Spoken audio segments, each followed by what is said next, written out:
for the record, let me get your full name. Sure, it's Luisa, L-U-I-S-A, Yvonne, E-V-O-N-N-E, last name Valdez, V-A-L-D-E-Z.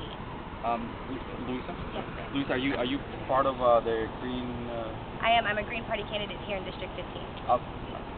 So, just explain really quick. So you're here tonight, and just what happened?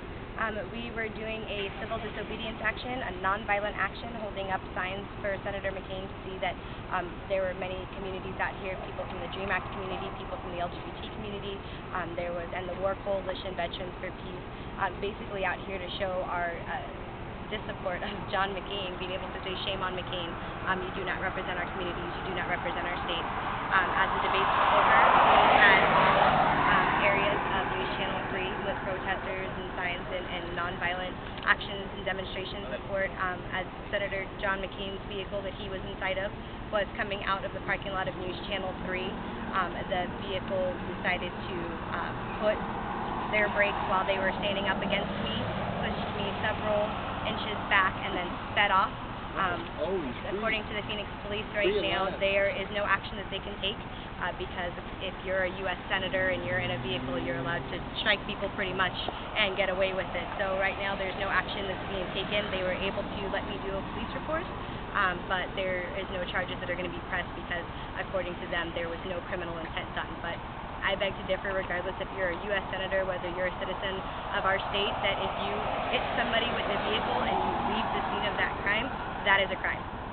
Luisa, show me how you were you standing, and kind of show me where the car was. I'm standing right here on a public... One more time. Sure. Just one more time. Show me where were you exactly when this happened? I was approximately in this area, the public sidewalk. I am standing on a public sidewalk, holding my sign that I had at the time, and they decided to push me with the vehicle and then speed off.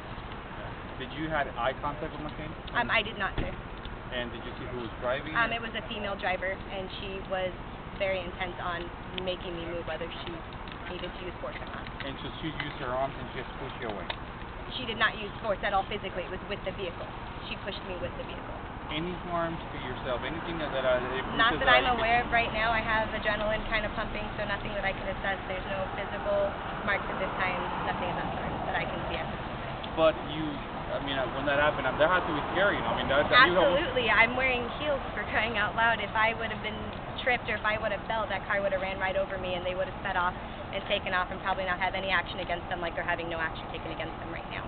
Does it make you feel worse that it actually was McCain's car, that it's actually that? I think that it's interesting that as a disabled veteran that this is how he chooses to respect veterans himself, and that if this is your tactic for getting out the vote, John McCain, you're going for a get out of the way vote, and that's not okay. What is your message for him tonight? Shame on you, John McCain. That's been our message all night. That's been our message all weekend. And shame on you that you're not owning this, that you're not able to take responsibility for you and your driver. Shame on you, John McCain. Anything else? What did police exactly tell you? According to what I was given, the information was that they were not able to assess intent of harm, which I did not realize was, a position for the police officers to make. But since they were able to assess that there was no intent in criminally harming me, but there was no way for me to press charges this evening. Your intentions were to press charges? Absolutely. I believe that if you are hit with a vehicle and you flee the scene of a crime, there should be some type of law that is against that, and I'm pretty sure that there is. Anything else? The afternoon was going fine until that little incident, which kind of made it. Absolutely. We've been out here all night doing nonviolent protests. We've been out here demonstrating since 4:30 this afternoon. There's been some organizations, and like I said, this was a cooperative of several organizations being able to come out here and say, John McCain, you don't represent us. Shame on you for that. And unfortunately, they were able to escalate it, took a nonviolent action, and made it not so nonviolent anymore. All right. Well, thank you. Thank you very much. Thank you.